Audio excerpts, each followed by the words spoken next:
창세기 5장 21절에서 24절 말씀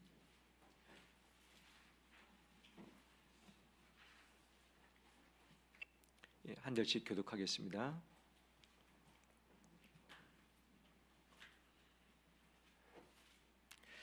에녹은 65세에 무두셀라를 낳았고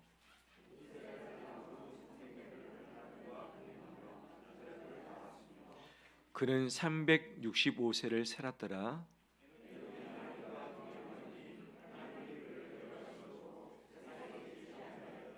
아멘. 히브리서 11장 5절 말씀 제가 봉독합니다. 믿음으로 에녹은 죽음을 보지 않고 옮겨졌으니 하나님이 그를 옮기심으로 다시 보이지 아니하였느니라. 그는 옮겨지기 전에 하나님을 기쁘시게 하는 자라 하는 증거를 받았느니라. 아멘.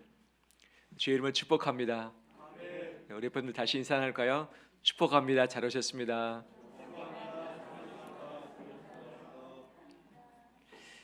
한 주간 특별 새벽 기도를 했는데 많은 성도들이 함께 하셨습니다. 또 멀리 계신 분들은 영상을 통해서 함께 하셨는데 함께 주와 출발한 그 모든 심령들 또 기도했던 제목들이 하나님의 신실하심으로 선하게 응답받게 하실 줄 믿습니다. 주셨던 말씀들이 있습니다. 그 말씀 붙들고 나가면 어떤 장애물이라도 하나님은 그것을 희망으로 바꾸실 것입니다. 우리 성도들 힘있게 이 1호를 출발하길 간절히 원합니다. 한 해 동안 누구와 함께 하길 원하십니까? 누구와 같이 하길 원하십니까? 누구와 좀 멀어졌으면 좋겠습니까? 우리는 같이 했으면 좋겠다라고 하는 사람도 있고 이 사람과 같이 가기 어렵겠다라고 하는 사람도 분명 있지요. 이 시대 사람들은 누구와 동행하기를 꺼리는가? 몇 가지가 있습니다. 제가 몇 가지를 한번 정리를 해보겠습니다. 늘 부정적인 사람, 같이 하길 사람들이 원치 않습니다. 입만 열면 불평, 냉소, 피해의식에 머물면서 늘 거친 말을 내품는 그 사람 별로 사람이 좋아하지 않습니다. 현재가 어려울 수 있지만 미래까지 어렵다라고는 단정할 수 없는 것이죠. 그런데 현재가 어렵기 때문에 미래도 어렵다, 모든 건 잘 안 될 것이다, 늘 부정적으로 이야기하고 어떤 사람을 얘기할 때 그 사람 장점을 말하기보다는 단점을 늘 들추어서 이야기하는 사람은 동행하기를 꺼리는 첫 번째 사람입니다. 두 번째 누군가 책임을 회피하죠. 어떤 일은 내가 책임도 져야 되고 헌신도 해야 되는 영역이 분명 있습니다. 내가 일할 때 일하고 내가 돈 쓸 때 돈 쓰고 내가 시간을 들여야 할 때 시간을 써야 되죠. 그런데 책임져야 할 때 쏙 빠져버리고 내가 책임 안 지면 누가 집니까? 나 대신 누군가는 책임을 지는 것이 우리 공동체의 삶인 것이죠. 내가 모른 체하면 누군가는 대신 짐을 짊어져야 되는 것이죠. 책임져야 할 때 쏙 빠져버린 사람은 바로 이 시대에 동행하길 원치 않은 사람 중에 하나다. 또한 말과 행동이 다른 사람을 원치 않습니다. 말은 번듯하게 잘 하는데 행동이 안 따라줄 때가 있죠. 말은 긍정인데 행동은 부정일 때가 있고 말은 상대방을 원한다, 사랑한다 하는데 행동 보니까 사랑의 증거가 나오지 않는 것이죠. 언행의 불일치, 그 사람은 신뢰를 얻지 못하기 때문에 사람들이 함께하길 원치 않지요. 또한 비교와 경쟁에 집착하는 사람, 늘 비교하는 사람이 있습니다.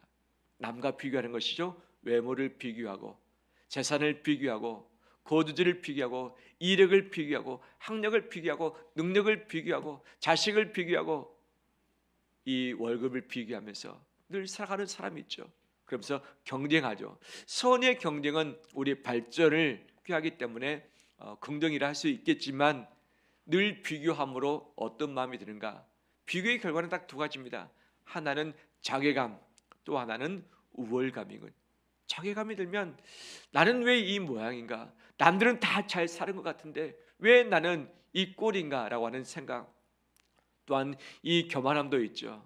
남들은 나보다 못하구나, 내가 잘해서 열심히 해서 이렇게 되겠구나 라고 하는 그 마음이 있는 것이죠.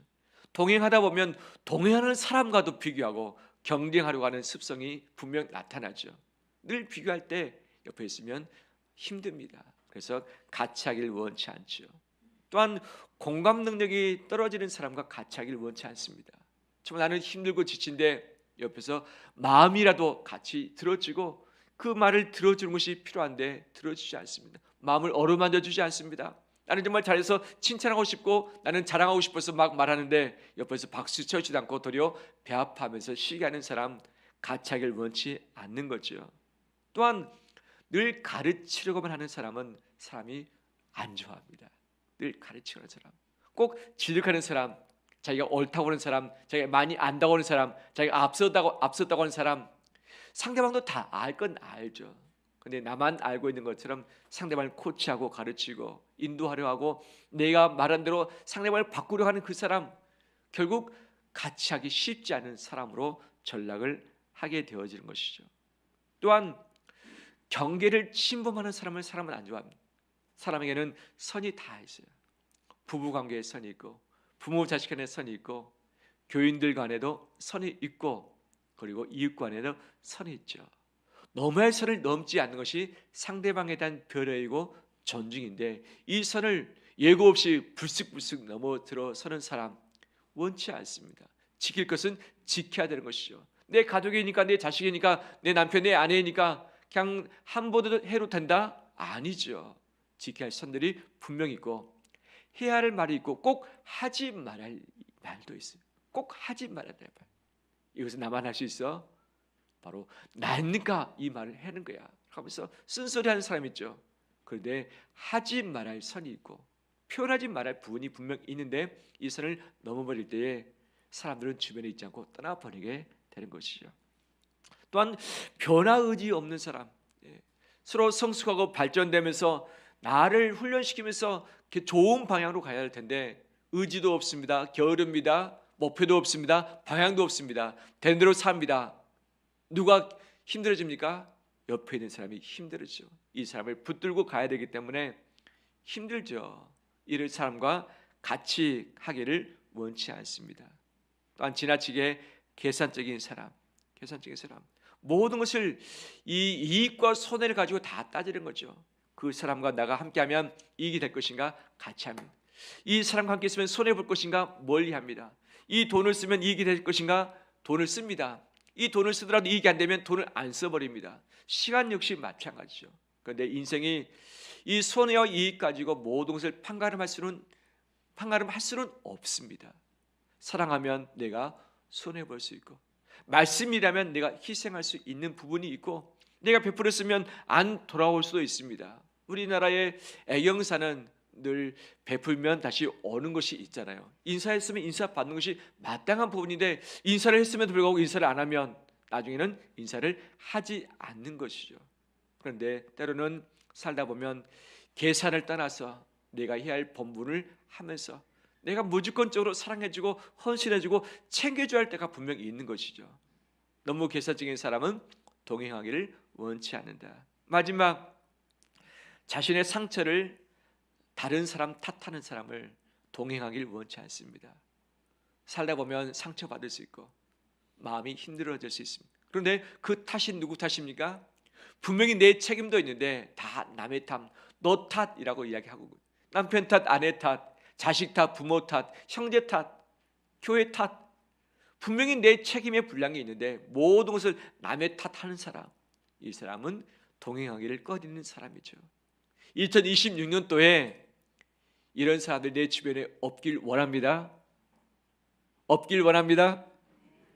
그런데 될 수 있어요, 없어요? 안 되죠. 우리 잘 알고 있습니다.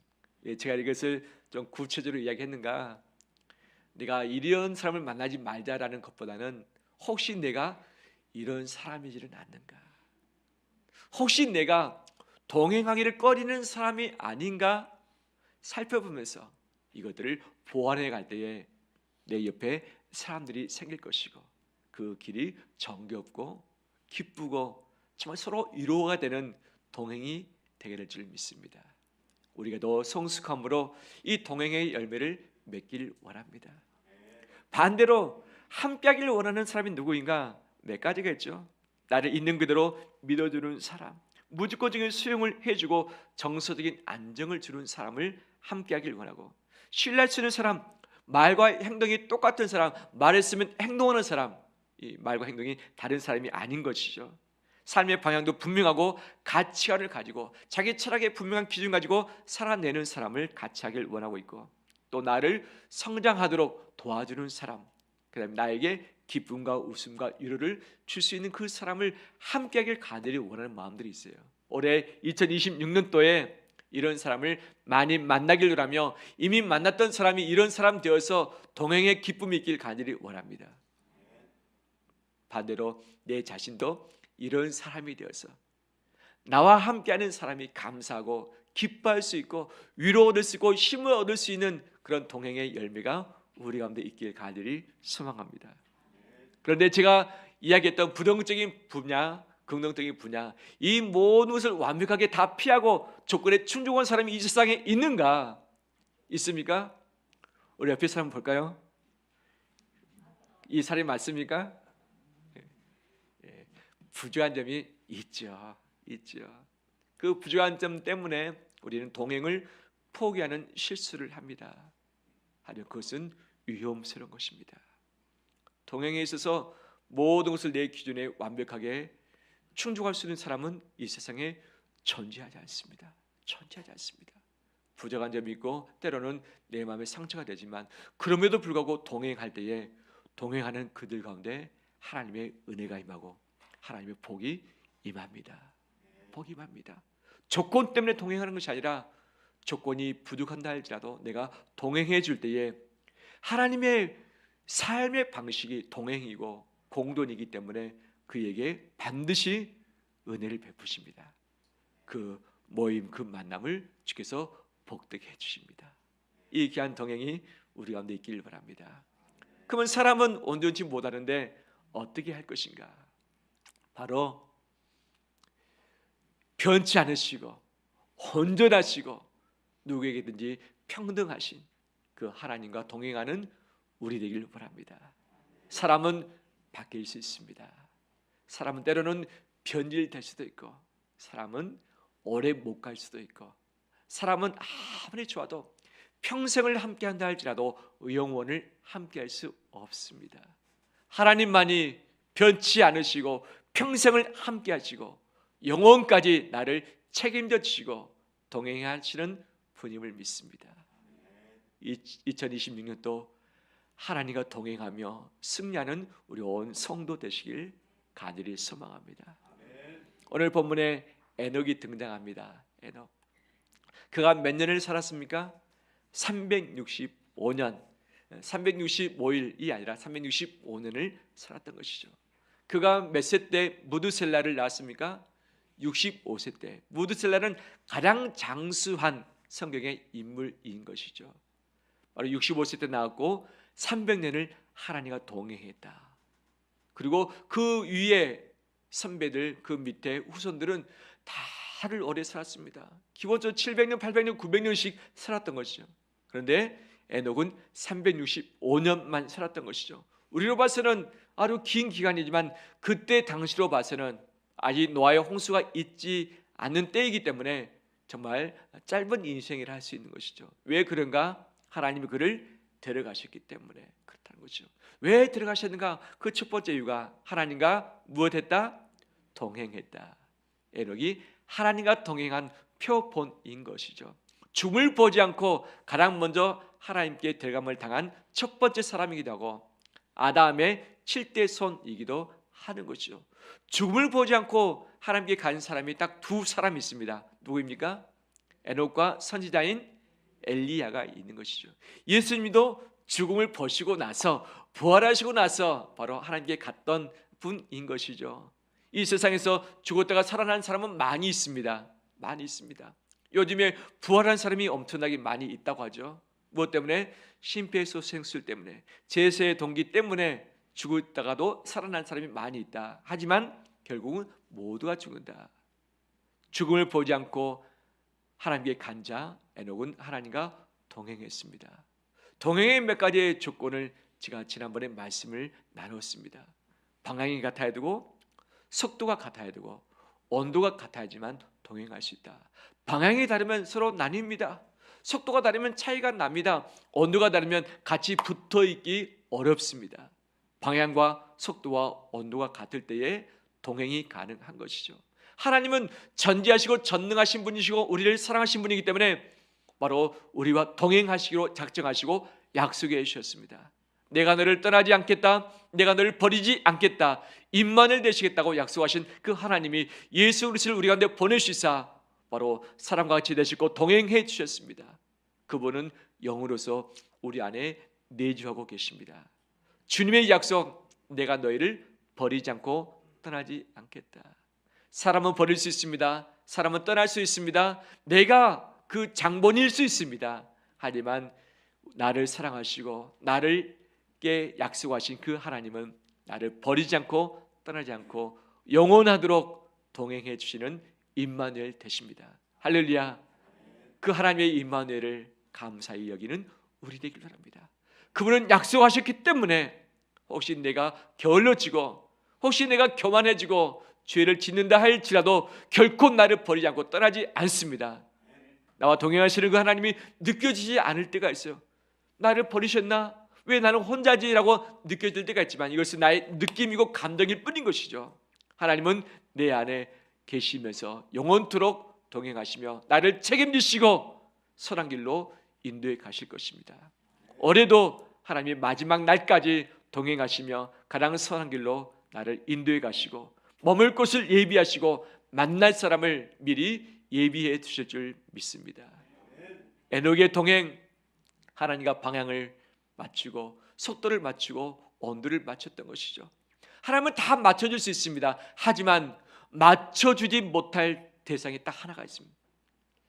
누구일까요? 다 맞춰주십니다. 하지만 맞출 수 없는 경우가 있어요. 한 가지. 그것은 거룩하지 못한 자입니다. 거룩하지 못한 자. 하나님은 기다릴 수 있습니다. 하나님은 품을 수 있습니다. 우리의 속도에 맞춰서 예수님께서 오셨습니다. 하지만 하나님의 말씀 가운데 살지 못하고 더러움 가운데 내 자신을 내팽개치고 탐욕과 거짓과 죄악을 내가 품을 때에 하나님은 나에게 역사하실 수 없습니다. 하나님이 거룩한 분이기 때문에 그 빛 대신 하나님이 어둠과 공존할 수 없는 것이죠. 에녹이 하나님과 동행했다는 여러 가지 근거들을 찾아본다면 그 첫 번째는 거룩한 삶인 것이죠. 죄를 멀리하고 구별된 삶을 살았습니다.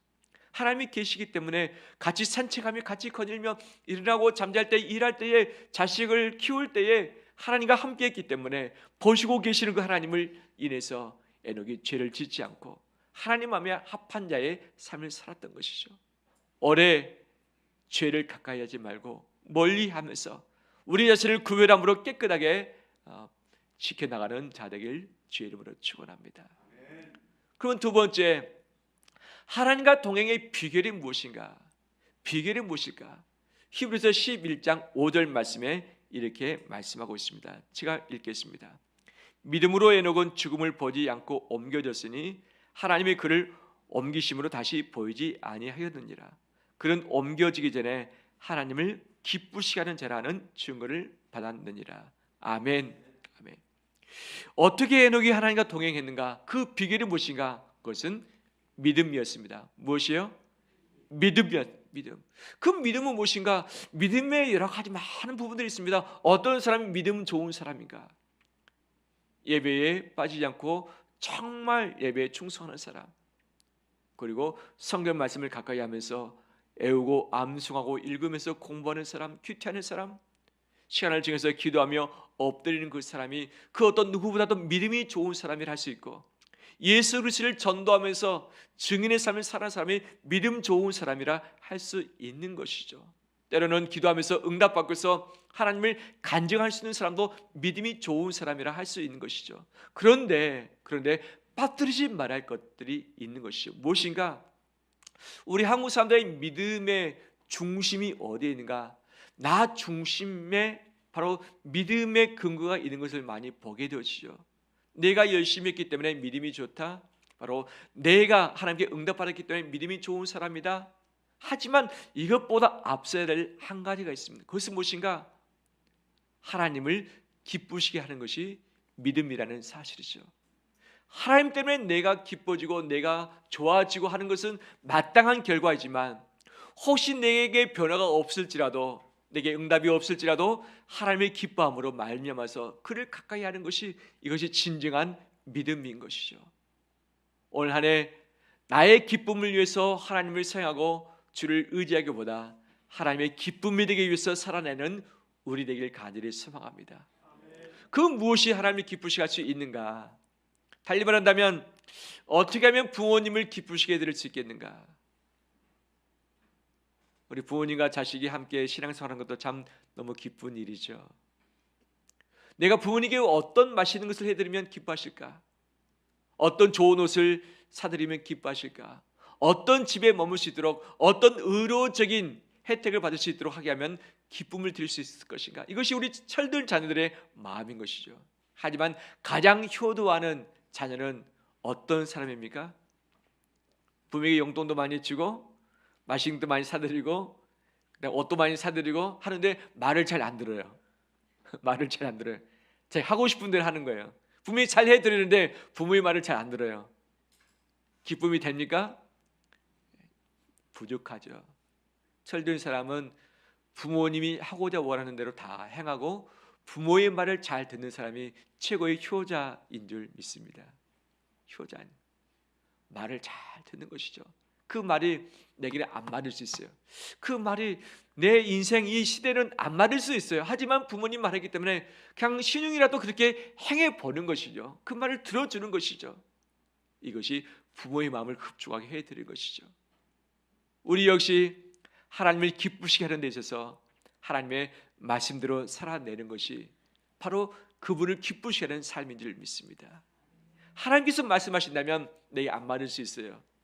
내 계산에 이것이 필요치 않을 수도 있어요. 하지만 주께서 말씀하셨기 때문에 그대로 살아보는 거예요. 그대로 순종해 보는 거예요. 그 말씀을 귀담아 듣는 거예요. 그럴 때 하나님이 우리를 기뻐하실 줄 믿습니다. 올 한 해 하나님과 동행함으로 믿음을 가지고 기쁘시게 함으로 말미암아서 귀한 삶을 살아내는 우리 되길 주의 이름으로 축원합니다. 마지막 세 번째, 우리 말씀 중에 24절 말씀을 함께 읽겠습니다. 에녹이 하나님과 동행하더니 하나님이 그를 데려가심으로 세상에 있지 아니하더라. 아멘. 동행의 결과가 무엇입니까? 하나님이 그를 데려가셨습니다. 세상에 있지 않습니다. 이 세상에 많은 사람들은 시신이 남아있거나 그 티끌이 흙으로 돌아가서 다 남아있는 것이죠. 하지만 에녹은 남아있지 않고 엘리야도 남아있지 않는 상태인 것이죠. 동행의 결과는 하나님의 바로 데려가심인 것이죠. 이것이 우리의 소망인 줄 믿습니다. 우리는 우리의 죄로 말미암아 죽게 된 존재입니다. 하지만 예수 그리스도를 믿을 때에 예수님 우리에게 영생을 선물로 주셨습니다. 우리는 마지막에 부활하게 될 것이고 영원하도록 하나님이 데려가심으로 말미암아서 그분과 살게 될 줄 믿습니다. 예수님이 재림하실 때에 우리를 데리러 오신다고 약속해 주셨어요. 에녹을 데려가신 하나님, 엘리야를 데려가신 하나님, 예수 그리스도를 데려가신 하나님께서 예수 그리스도 안에 있는 자를 다시 데리러 오신다고 약속을 해 주셨고 이 약속을 이루어 주실 줄 믿습니다. 이것을 우리의 소망으로 담는 자 되길 간절히 원합니다. 소망 있는 사람은 고난을 참아낼 수 있습니다. 현재 내 몸의 건강 때문에 어려움 중에 있는 분들 계시죠. 재정적인 어려움 때문에 묶여져서 숨쉬기 힘든 분들 계시죠. 사람과 관계의 갈등 때문에 마음이 괴로운 분들 계시죠. 인생의 불확실성 때문에 미래가 준비되지 않아서 염려와 근심이 늘 잡초처럼 계속 내 안에서 자라오는 것이 분명 있는 것이죠. 저는 지난 한 주간 특별 새벽 기도를 인도하면서 감사를 여러 가지만 했지만 이런 감사를 했어요. 뭐냐? 머리를 좀 안 깎았으면 좋겠는데 왜 한 달 지나면 꼭 깎아야 되고 늦어도 이 7주 이전에 머리를 깎아야 되는지 제가 머리 시원하게 깎았죠. 예, 머리를 자주 안 깎기 위해서 좀 짧게 깎았습니다. 머리는 왜 이렇게 자라나는지 모르겠어요. 정원을 두신 분들 밭을 가꾸시면 아시죠? 밭에 무엇이 이렇게 기어 올라옵니까? 잡초가 기어 올라. 제초제를 뿌리지 않는다면 또는 이 비닐을 덮지 않는다면 이 잡초 때문에 이 곡식들을 가꿀 수가 없는 것이죠. 잡초가 올라오면 어떻게 해야 되죠? 가만히 둬야 됩니까? 다 뽑아내고 잘라내고 해야 되죠. 머리가 계속 길어 나오는데도 안 깎으면 어떻게 됩니까? 커트를 안 하면 계속 머리가 길어지고 관리하기 쉽지 않게 되어지고 단정함을 잃을 수도 있는 것 아니겠습니까? 우리 안에, 제 안에 염려와 근심이 늘 잡초처럼 올라오는, 하룻밤 지나면 또 올라와 있고 하룻밤 지나면 또 올라와 있고, 이 잡초가 늘 두면 무성해지고, 이 무성하면 제대로 맺어야 할 열매를 맺지 못하고 탐스럽지도 못하는 것이죠. 이 잡초 뽑아내고 제거하고 해야 될 텐데 어떻게 되었는가? 한 주간 동안 말씀 꼭 붙잡고서 희망을 우리에게 주시는 하나님을 묵상할 때에 잡초가 제거되어지고 잡초가 뽑혀지고 염려와 근심들이 하나씩 줄어드는 것, 이것으로 감사를 했습니다. 할렐루야. 소망이 무엇인가? 소망이 무엇인가? 내 안에 자라나는 염려와 근심과 두려움과 광야의 삶과 고난과 고통들이 늘 우리 안에 오게 되지만 이 부분을 어떻게 잠재우며 딛고서 일어설 수 있을 것인가? 그 힘이 소망이라고 하는, 소망은 미래의 것입니다. 우리는 현재를 선택하면 미래가 결정된다고 우리는 보고 있습니다. 하지만 믿음의 사람은 다릅니다. 미래를 가지고서 현재를 결정합니다. 현재의 결정이 미래를 좌우하는 것이 아니라 미래를 가지고서 현재를 결정해 가는 사람이 진정한 소망이 있는 사람인 것이죠. 우리의 미래는 무엇인가? 부활이며 영원한 복락의 삶입니다. 하나님과 영원히 동행하는 삶입니다. 이것을 바라본다면, 이것을 우리가 믿음으로 내 안에 가지고 온다면 우리는 현재를 새롭게 결정하며 현재를 달리 선택할 수 있게 되어지는 것이죠. 그런 사람은 어떤 사람인가? 고난이 올지라도, 고통 가운데 있을지라도 이것에 휩쓸리기보다는 이것을 소망 밑에 내려앉고서 발로 일어서는 사람인 줄 믿습니다. 이 소망을 가진 사람은 예수님과 마지막 날에 결혼할 사람인 것이죠. 하나님께서 우리를 부르시면, 예수님 부르시면 우리가 하늘에서 예수님과 영적인 결혼식을 올리게 되어지고 그 결혼식 직후에 예수님이 예배하신 거처로 우리가 가게 될 것입니다. 우리는 예수님과 결혼할 사람입니다. 결혼을 앞에 두고 있는 신랑과 신부가 다른 남자, 다른 여자와 관계를 맺을 수 있겠는가? 불가능합니다. 몸과 마음을 깨끗하게 하는 것이 바로 결혼을 앞둔 자의 삶인 것이죠. 우리는 주님과의 만남, 영원한 동행을 우리가 꿈꾸고 있습니다. 이것을 가진 자는 자기 자신을 깨끗하게 하는 자입니다. 거룩하게 하는 자입니다. 바로 그 미래가 있기 때문에 현재 내 죄를 버리고, 죄를 혹시 지었을지라도 즉각 회개하면서 돌이키는 결단의 삶을 살게 되는 줄 믿습니다. 이런 귀한 소망을 품고서 저와 동행하는 우리 되길 주의 이름으로 축원합니다. 말씀을 마무리합니다. 누구와 동행하길 원하십니까? 어떤 자와 동행하길 꺼리십니까? 우리 안에 호불호가 있지만 영원히 변치 않으시며 또 우리를 마지막까지 책임지시며 떠나지 아니하시는 하나님과 동행하는 우리 되길 원합니다. 예배를 사모하면서 말씀을 가까이 하고 기도에 엎드리면서 매 순간마다 일상의 삶 가운데 주님과 동행하면서 친밀함을 누릴 때에 우리는 든든합니다. 흔들리지 않습니다. 조급하지 않습니다. 사람의 말과 사람의 표정에 내 마음이 흔들리지 않습니다. 이런 귀한 넉넉함이 우리 안에 가득해서 힘 가지고 저와 동행함으로 늘 승리하는 2026년 되시길 주의 이름으로 축원합니다.